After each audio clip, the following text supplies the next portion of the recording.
Hey guys, this is how to set up conversations starter in Manychat for Facebook. So guys, first just simply go to manychat.com and just simply go to the settings over here on the left side of the screen.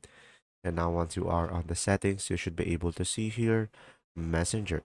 So just simply go ahead and click on Messenger over here.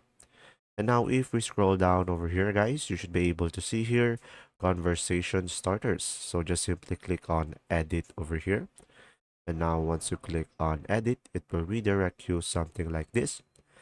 So guys, from here, just simply click on add question over here and just simply type your question here. So let's say I'm gonna go for what is your rates?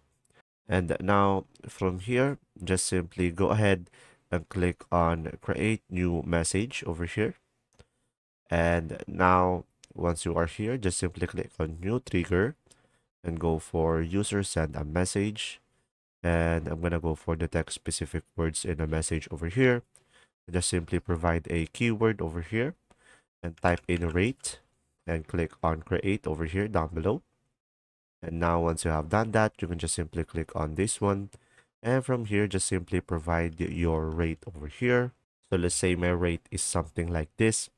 And after that, you can add an image as well, or you can add a button where you can redirect them to another website or another link. So when you click on it, you should be able to change the button title and it will look something like this. And you can select one of these. Or if you don't want that, you can just simply click on remove. And if you want to preview it, just simply click on over here and it will look something like this. And just simply click on set live. From there, you should be able to have a conversation starters. And there you go. If this video was helpful, please like and subscribe and thanks for watching.